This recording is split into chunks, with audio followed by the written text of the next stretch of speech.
In contrast to the London-Bristol route, the South Devon had to be built on a shoestring. So Brunel chose a coastal route to Newton Abbot, avoiding the Great Holden Hills. From there to Plymouth, the route is more direct, but with the penalty of steep gradients, the total distance by rail is 52 miles.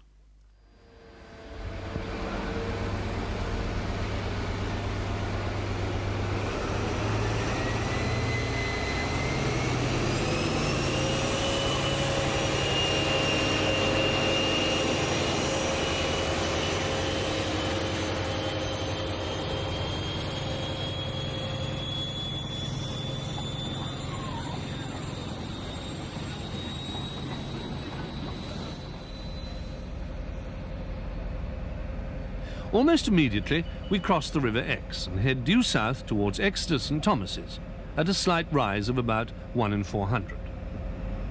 The South Devon Railway was originally designed to have a revolutionary new type of motive power.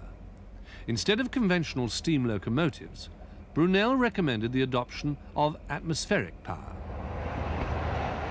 The secret was to be found beside the line at one of the stationary steam engines. The building behind me is the atmospheric pumping house at Starcross. This is the last surviving pumping house from any of the pumping houses on this particular section of the atmospheric railway.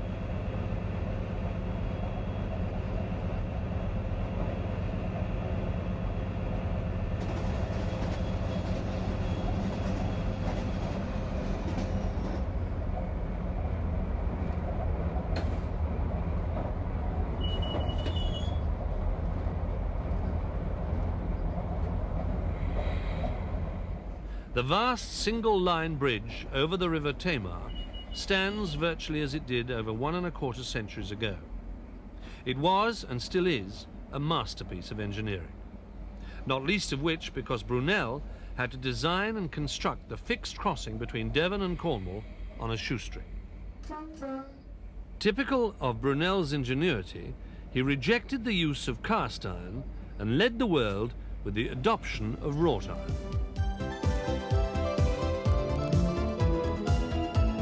The backbone of British Rail's main line to Penzance is formed by the old Cornwall Railway.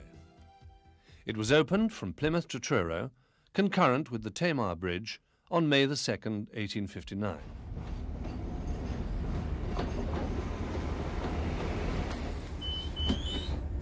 Saltash is 230 miles from London via Westbury and the Berks and Hants route. Just out of curiosity, we flew along the old route to see if there are any clues to its abandonment.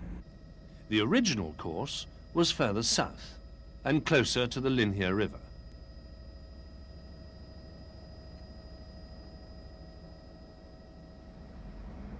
This new double-track alignment was built in the early 1900s and involved the burrowing of the Wivelscombe or Shillingham Tunnel, 452 yards in length on a rising gradient of 1 in 76. We are now on the only dead straight mile of track in Cornwall.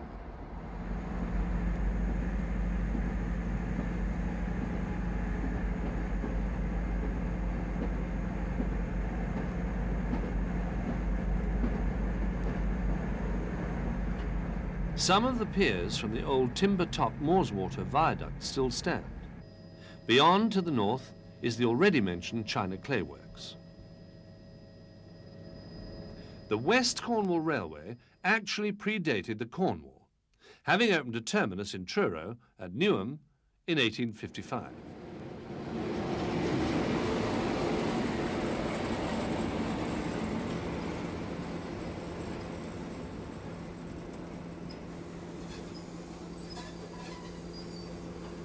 Redruth was first and foremost a mining town, and all around the area there are reminders of Cornwall's traditional industry.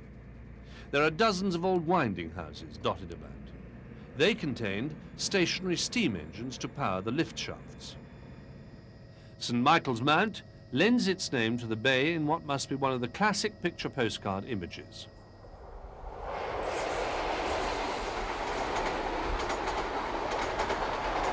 Another familiar landmark is the old Pullman car camping coaches, standing amongst the remnants of Marazion Station, which incidentally closed in 1964.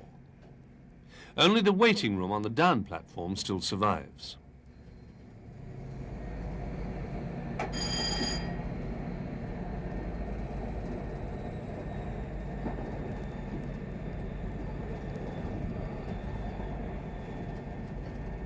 As if by design, railway travellers find themselves alongside the sea. The single line threads its way between the beach and the carriage siding.